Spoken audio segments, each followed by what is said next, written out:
Naging backup singer ako, ginalingan ko rin. Bakit? Sige, ikaw na mag-worship lead. Oh, nag-worship lead ako. Nagulat ako, isang araw wala yung worship leader sa lahat ng pinaka-big event ng church namin nung araw. Pastor namin, gustong-gusto ko na. Diba? Kasi pag wala natin ako nun, kasi may mga kanta, backup singer, na hindi nila makanta. Ako nakakakanta. Yung worship leader, nagulat ako, ginawa ko assistant pastor. Tapos nung ginawa ko assistant pastor, ginalingan ko rin. Napapuno ko ulit. Ako assistant pastor pa lang ako. Ginawa kong president pastor. Ako na yung pastor ng main. Wala akong kaalam-alam talaga. Serve lang na serve. Ang paglilingkod po sa Panginoon, hindi nag-aangad ng interest yan. Opo, hindi nag-aangad ng kapalit. Basta mag-serve ka lang. Kaya nga, ang paglilingkod sa Panginoon, dapat may sincerity. Ang paglilingkod mo, gusto mo dahil maglingkod sa Panginoon. Dahil alam mo, kahit buhay mo kulang pa, para ialay upang ipaglingkod sa Panginoon. Parang lagi gano'n na nasa isip at puso. Parang gusto ko talaga mag-serve palagi sa Panginoon. Kasi, feeling ko, hindi ako karapat-dapat kayo doon. Yung niligtas niya na ako, at gamitin niya po ako, at lagay niya ako sa ganitong posisyon, hindi ko maisip na mangyayari sa akin ito.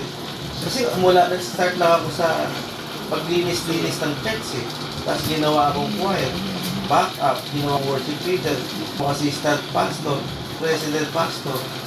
Nandun ka na sa topmost, sa pinaka-ultimate na promotion na gagawin ni Lord para sa iyo. Ililingkuran mo. Amen. Napaka-importante ng servanthood. Ni Jesus, magaganda na yung kalagayan sa langit, pero nag-isip kung paano tayo paglingkuran. Kaya kung meron mang pinaka-matindi nag-set ng example ng servanthood, si Christ yun. Opo, kaya tayo, wala tayong dahilan para hindi tayo maglingkod sa Panginoon. Kasi kung yung Diyos na lumikha sa iyo, kapangyarihan, ay nag-serve, tayo pa kaya hindi mag-serve. Huwag natin hayaan na saan tayo ng lakas, no?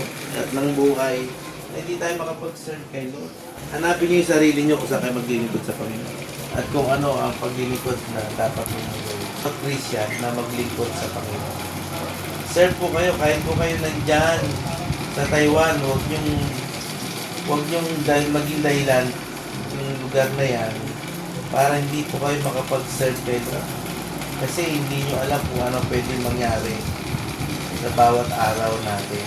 Tama ba? Tama ba, sis? Lynn? Oo. Pastor, praise God at kami po nag-serve dito sa Taiwan po, Pastor. Opo, mag-serve po kayo dyan. Kung meron dyan simbahan na pwede kayo mag-serve po kayo.